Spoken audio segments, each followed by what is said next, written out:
Amine मन तेमिन भगवान। जैसी तुम्हारी मना स्थिति वैसी तुम्हें ये सृष्टि दिखाई देगी। अगर तुम्हारा मन भगवदाकार है तो सब भगवान दिखाई देंगे, तुम्हारा मन कामी है तो सब कामी दिखाई देंगे। एमिन मन तेमिन भगवान, जैसा तुम्हारा मन वैसे ही तुम्हें भगवान का अनुभव। जाकिरी भावना जैसी प्रभु मूर्ति देखी तिन तैसी। इसलिए अपनी भावना को सुधारो। भक्ति का फल है भाव शुद्ध हो जाना। निद्रा, तंद्रा, आलस्य, विक्षेप, संशय, ये जिसके जीवन में अधिकायत है उसका सर्वनाश निश्चित हो जाता है साधना का। नींद पर काबू पाओ, निद्रा के अधीन मत हो। ये बहुत बड़ी शत्रु है, ये भजन का नाश करने वाली है। इसको मत ये सोचो कि अभी तो नई अवस्था है, नहीं, इसी अवस्था में इसको काबू पालो, नहीं तो कुछ नहीं होता। जहां देखो, हम देखा है भयो वृद्ध जनों को जिनको कहा जाता है कि अब भजन की अवस्था है, वहां देखा है बैठे बैठे बात करते करते जब देखो तब ऐसे मुंह बगाड़ दिए, लाल टपक रही, जब देखो, देखा हमने।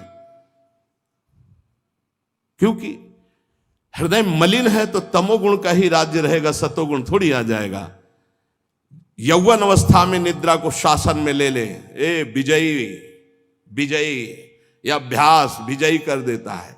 निद्रा, तंद्रा, ना नींद है ना जागृत अवस्था है, वो बेशुद्ध अवस्था सी रहती है। आलस्य, किसी भी सत्कार्य के लिए अंदर उत्साह न रहना। विक्षेप, बार बार भोगों का आकर्षण होना। संशय, ये बातें बिल्कुल साधक के जीवन में नहीं होनी। पक्की बात समझ लो, भगवान को प्राप्त करना कठिन नहीं है, संसार का राग त्यागना कठिन है। और वो सत्संग शुरू है, भगवान ने सत्संग दे दिया है, ये रोज काट रहा है तुम्हारे संसार राग को, पक्का मानना। निद्रा, तंद्रा, आलस्य, विक्षेप, संशय, ये जीवन में साधक के नहीं होने चाहिए। श्रद्धा, भक्ति, नम्रता, उत्साह, धैर्य, थोड़ा भोजन और पवित्र आचरण, पवित्र वस्त्र, पवित्र आसन। कल एक उपासक प्रश्न कर रहे थे कि आसनों का भगवत प्राप्ति में कितना योग है। बहुत ज्यादा योग है, पर सिद्धासन और पद्मासन में बैठने की वो भूल न करे जिसका ब्रह्मचर्य ठीक नहीं है। भूल न करे, नहीं शरीर पीड़ा और रोग से ग्रसित हो जाएगा। ये वायु को संशोधित करके, चर्बी को भस्म करके, शरीर को शांत करके और मन को एकाग्र करके, प्राणों को सूक्ष्म करके भगवत प्राप्ति कराने में बहुत ही सहयोगी आसन है पद्मासन और सिद्धासन। लेकिन उसके पहले ब्रह्मचर्य का नियम नहीं, तो इन आसनों पे बैठने की भूल न करे। गृहस्थ सुखासन पर बैठे, पलथी मार करके ऐसे आराम से सुखासन पर अभ्यास करे। 30 मिनट, 40 मिनट, 48 मिनट शांत भाव से मंत्राकार वृत्ति करने का, ये सब सही है। लेकिन 1.5 घंटे, 2 घंटे, 2.5 घंटे, 3 घंटे सिद्धासन और पद्मासन में गृहस्थ धर्म में जो ब्रह्मचर्य का ठीक पालन नहीं करते उन्हें, और विरक्त धर्म में ही इस आसनों का विशेष प्रभाव पड़ता है। तो अगर गृहस्थी में ब्रह्मचर्य का पालन कर रहा है तो बैठ सकता है। योग कोई ऐसी चीज नहीं है कि जो चाहे जैसे चाहे ऐसे मनमानी आचरण नहीं, गुरु के समीप, नहीं तो शरीर रोग से ग्रसित होने की संभावना रहती। प्राणवायु बिगड़ जाए तो कई प्रकार के रोग उत्पन्न हो जाते हैं। उपासक को चाहिए कि आसनों का अवश्य अभ्यास करे। इससे ऊर्ध्वरेता होने में बहुत सहयोग होता है आसनों से, ब्रह्मचर्य का। जैसे आप शांत ऐसे बैठे हैं पद्मासन या सिद्धासन से, अब आपके अंदर वायु बिगड़ेगी, भीषण दर्द शुरू होगा, जांघों में दर्द शुरू होगा, शरीर में विशेष हरकत पैदा होगी, विशेष बिजली दौड़ेगी, एक शक्ति, शांत एकदम, मंत्र में पूरी वृत्ति। अब वो बिजली जो पावर पैदा हो रही, वो आपकी सुषुम्ना नाड़ी को, जो सीधी 90 अंश के कोण में साधन में बैठा जाता है, सीधे मेरुदंड, सीधे ऐसे, यहां से नापा जाए तो सीधे ऐसे 90 अंश का, वो ऐसे नहीं होना चाहिए। जितने मिनट, 1.25 घंटा, 1.5 घंटा, 2 घंटा सीधे ऐसे, आज्ञा चक्र पर दृष्टि हो आंतरिक या नासाग्र दृष्टि हो, और उसमें बार बार मंत्र लिखा जा रहा हो, चूक नहीं होनी चाहिए। मंत्र की चूक नहीं, बहुत जल्दी लाभ प्राप्त होता है, पर इसके लिए पूर्ण ब्रह्मचर्य की आवश्यकता है। जरा भी चूक नहीं, जैसा कह रहे हैं वैसा। प्राण सूक्ष्म होने लगेंगे, मन एकाग्र होने लगेगा, शरीर शांत होने लगेगा, चंचलता रहित। पर एक बार पसीना पसीना, एक बार भीषण कष्ट प्रतिदिन, जब तक शून्यावस्था नहीं आती शरीर की, तब तक वो साधक को यही पापों को भस्म करता है। यही आसन उसको दिव्यता प्रदान करते। अब इतनी हीट पैदा होती है उसके अंदर, अगर संयम से नहीं है तो व्यभिचारी बन जाएगा। बहुत ध्यान देने योग्य बात, उस समय उसकी कुंडलनी, उसकी सुषुम्ना नाड़ी, उसकी हर नाड़ी एक्टिव होती है उस गर्मी से, आध्यात्मिक शक्ति से। अगर वो व्यभिचार की जरा भी गलती करेगा तो कुंडलनी की अधोगति हो जाएगी, अधोगति नीचे की तरफ हुई, भारी व्यभिचारी बन जाएगा। ये ऊर्ध्वगामी जीव ही सुषुम्ना मार्ग संचारी, सुषुम्ना मार्ग से संचरण हुआ, आजीवन के लिए काम रूपी वेदना से मुक्त हो जाएगा। जीव ही ऊर्ध्वरेता ब्रह्मचारी हुआ, संकल्प ही खत्म काम का, नष्ट हो जाएगा। एक ऐसी परमानंदमय स्थिति योगी की, वही सब बिना कुछ किए ये स्वाभाविक हो जाएगा यदि नाम जब श्वास प्रश्वास से किया जाए। ध्यान रखना, एक इतना कठोर और एक इतना सहज। श्वास प्रश्वास पर ध्यान है, हर समय नाम चल रहा है, वो सब बड़े शीतल प्रकृति से जागृत कर देगा। कुंडलनी जागृत हो जाएगी, सुषुम्ना मार्ग संचारी संचरण होने लगेगा। नाम जप में सब सामर्थ्य विराजमान है। ये केवल प्रवचन की बात नहीं कर रहा, अनुभव की बात कह रहा हूं। पूरे शरीर को झकझोर के रख देती जिस समय कुंडलनी जागृत होती यौगिक क्रियाओं के द्वारा, और नाम के द्वारा जब जागृत होती तो पता ही नहीं चलता कब जागृत हो गई। ये ध्यान रखो, वही नाम से ऐसे सहज में जागृत हो जाती कि उसको पता भी नहीं चलता कि हमारे अंदर कुंडलनी जागृत हो गई क्या, सुषुम्ना मार्ग खुल गया है क्या। खूब नाम में प्रीति। सदाचार पूर्वक आसनों का सेवन, ये तो सदगृहस्थ भी कह सकते। 45 मिनट आप सुखासन पर बैठने का अभ्यास करें। अगर थोड़ा भी परमार्थ पे, कम से कम 24 घंटे में 2 बार आसन में बैठने का तो अभ्यास। सुखासन ऐसे पलथी मारकर, ऐसे आराम से, या अर्ध पद्मासन, एक टांग के ऊपर, बाई टांग के ऊपर दाई टांग ऐसे चढ़ा करके आराम से। ये आराम आसन है। जो वयोवृद्ध हैं थोड़ा कुर्सी या सोफा या जैसे भी बैठो, पर ऐसा नहीं कि एक एक मिनट में इधर उधर, थोड़ा सा शांत बैठने की कोशिश करो। जैसे निरंतर विषयी पुरुष विषय चिंतन करता है तो उसे विषय की आसक्ति प्राप्त हो जाती है, ऐसे भक्त जब भगवान नाम चिंतन करता है तो उसे भगवान में आसक्ति प्राप्त हो जाती है। जैसे विषयी पुरुष विषय चिंतन करता है तो विषयों में आसक्ति हो जाती है जिसमें है ही नहीं कुछ, घृणित स्थानों में आसक्ति हो जाती है। फिर सच्चिदानंद का जब चिंतन होता है तो उसमें आसक्ति हो जाए तो कैसा आनंद होगा। भगवान मेरे समीप हैं, अनुभव हो रहा है। भगवान मेरे को ऐसे 1000 हाथों से ऐसे घेरे हुए हैं। भगवान निश्चय मेरे को स्वीकार कर चुके हैं। ऐसा 3 बातें उपासक को अनुभव होने लगती हैं जिसकी शरणागति पुष्ट हो गई है। भगवान मेरे समीप हैं, देखो महापुरुषों के वचन है। भगवान सहस्त्रों हाथों से मुझे घेरे हुए हैं। भगवान मुझे स्वीकार कर चुके हैं। ये 3 बातें शरणागत के अंदर आ जाती हैं। देखो आपको अनुभव होता है भगवान मेरे समीप है। अगर नहीं हो रहा तो अभी आपका कोई है, इसीलिए नहीं हो रहा। ये पूज्य श्री राधा बाबा कहते हैं हमारे श्री कृष्ण में एक स्वभाव ऐसा है, वो दूसरिया पसंद नहीं करते। वो जिसको स्वीकार करते हैं उससे अनन्यता की चाह रखते हैं। मौन, अन्य चेष्टाहीन, शरीर मन वाणी केवल आराध्य देव में, तो अनुभव होने लगेगा कैसे प्रभु हमारे समीप रहते हैं। ये कितने बड़े महापुरुषों की खुली हुई बात है। भगवान मेरे समीप हैं, भगवान मुझे शास्त्रों भुजाओं से ढके हुए हैं, मेरी रक्षा कर रहे हैं, भगवान मुझे स्वीकार कर चुके हैं। ऐसा शरणागत को अनुभव होता है। आपको यदि अनुभव नहीं हो रहा तो मौन, सारी चेष्टाएं भगवान के लिए, शरीर मन और वाणी प्रभु के चरणों में समर्पित, तो आपको अनुभव होगा प्रभु मेरे समीप है। अनुभव होता है हर उपासक को। जीवित कैसे रहे, जो भोगों से जीवित है उनकी बात अलग, जो प्रभु से जीवित है उनकी बात। कोई सोच सकता है ये तो विरक्त कर सकता है, गृहस्थ कैसे कर सकता है? तो बोले गृहस्थ संबंधी जितने कार्य वो सब प्रभु को अर्पित करो, नियम से भजन का समय रखो। इतने समय ठाकुर सेवा, इतने समय पाठ, इतने समय भजन, इतने समय ड्यूटी, इतने समय अपने कार्य। समय से सब कार्य, सांसारिक कार्यों को भी समय से करो और भगवत अर्पित करो।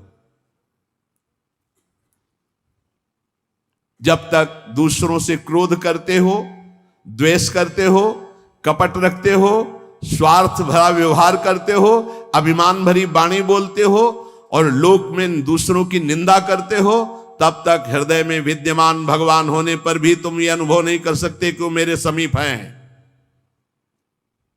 बहुत अमृत में वचन है, पता नहीं आपको कैसे लग रहे हो। बिल्कुल अंदर का ऑपरेशन है। जब तक दूसरों से क्रोध करते हो, द्वेष करते हो, कपट भरा व्यवहार करते हो, स्वार्थ रखते हो, अभिमान भरी बात बोलते हो, दूसरों की निंदा करते हो, तो हृदय में विद्यमान रहने पर भी भगवान का अनुभव नहीं कर सकते कि वो मेरे समीप हैं। ब्रह्मचर्य में जीवन परम पुरुषार्थ में जीवन होता है। ब्रह्मचर्य ही ब्रह्म की प्राप्ति का मुख्य हेतु होता है। ये मुख्य हेतु होता है। मान लो जिसके त्यागने में इतना सुख है, उसको रोकने में कितना सुख होगा। मान लो ये डॉक्टरों की ये बात हमारी समझ में नहीं आती जो ये कहते हैं कि ऐसा करना ठीक है।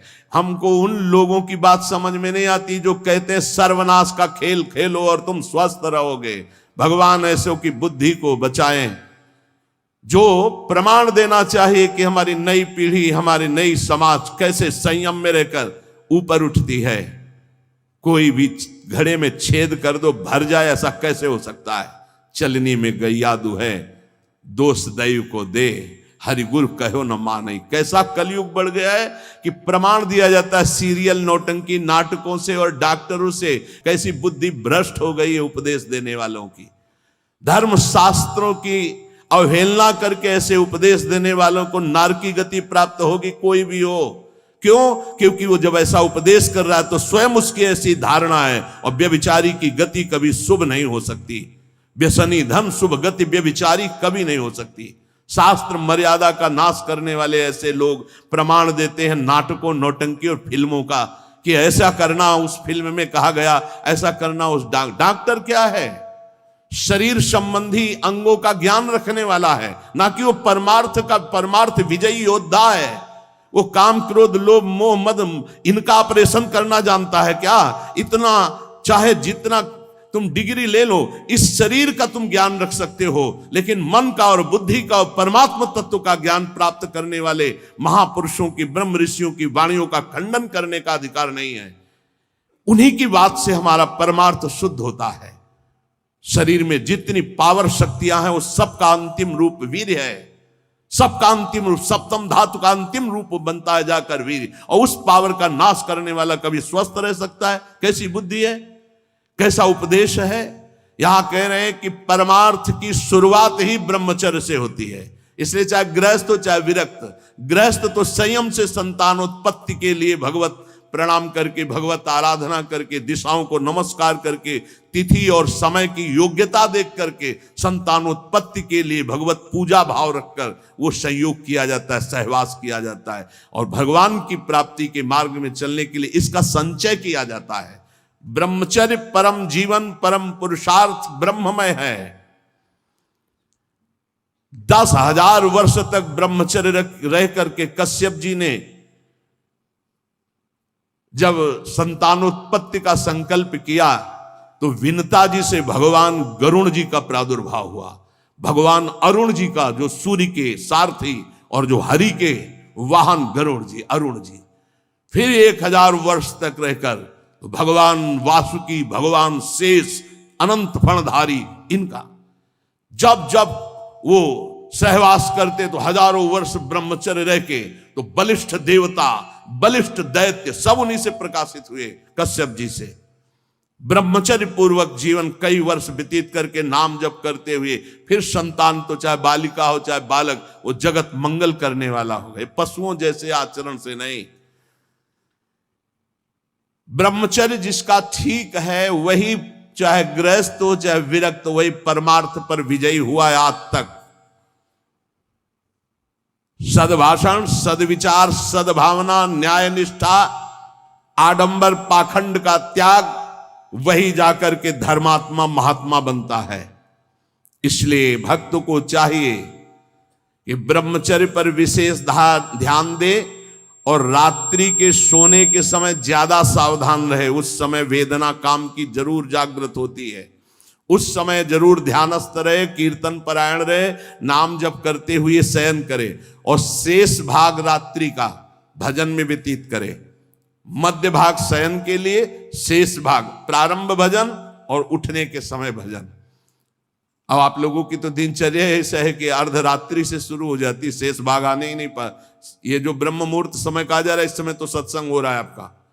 कितना सौभाग्य है कि आप उठना चाहो या ना उठना चाहो, आपकी दिनचर्या ऐसी कि आपको अगर 2:30-3 बजे नहीं उठोगे तो आप अपनी दिनचर्या नहीं कर पाओगे।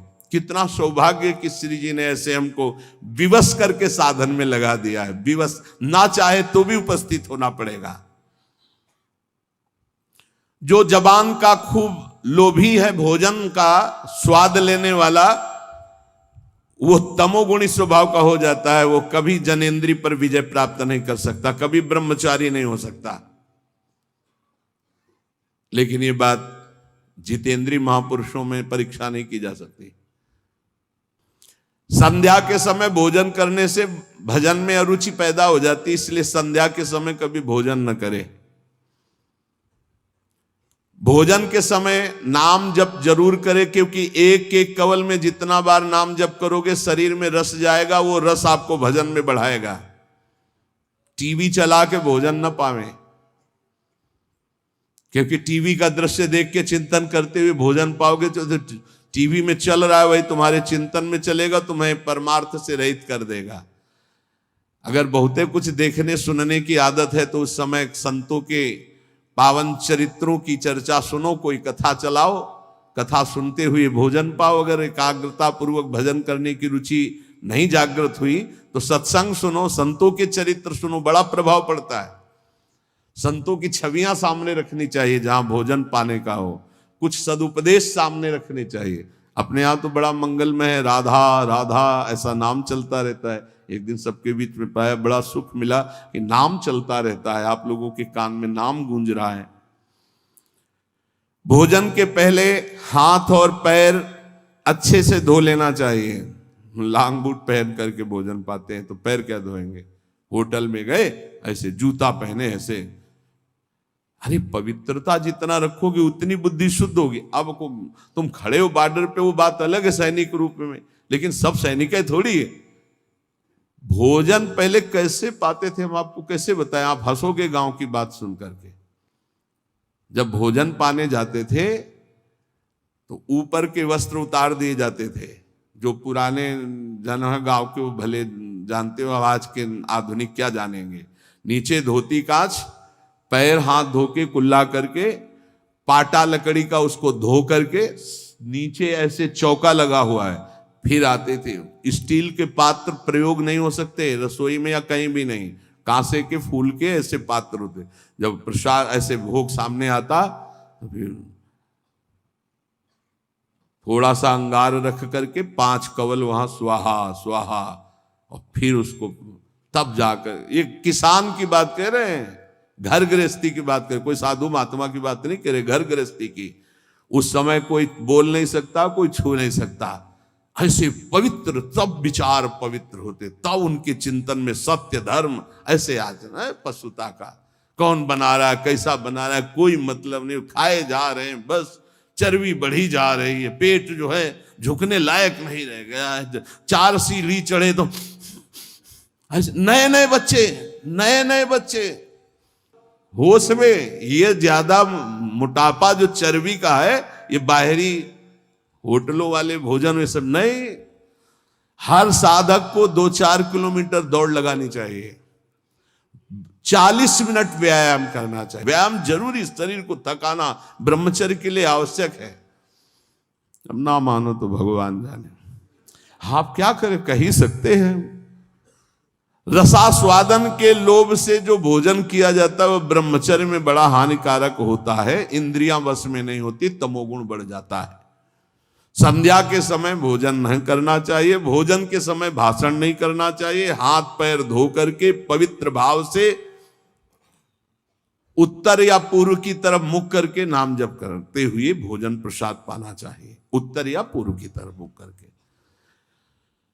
जो भोजन पाते समय आप चिंतन करोगे उसका 24 घंटे प्रभाव रहेगा, इसलिए नाम जप जरूर करें। कुचिंता, कुप्रवृत्ति, कुसंग ये भोजन से बढ़ जाते हैं।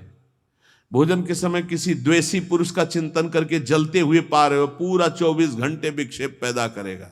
इसीलिए कहा भक्तों के चरित्र जरूर, या कोई सत्संग या भगवान नाम कीर्तन या ऐसे कोई भगवत भक्तों की अंदर से चिंतन वृत्ति रखते हुए भोजन के समय बहुत सावधान। भोजन 24 घंटे के लिए रक्त बनाने वाला पदार्थ जा रहा है, उस समय बहुत बढ़िया चिंतन करते हुए पाना चाहिए। जो एक दूसरे से हंसी मजाक करते हैं, जो सीरियल तमाशा नौटंकी के ऐसे देखते हैं, जो छल भरी बात करते हैं, जो दूसरों के साथ गंदे व्यवहार करते हैं, ऐसे लोगों से भक्ति करने वालों को बचना चाहिए।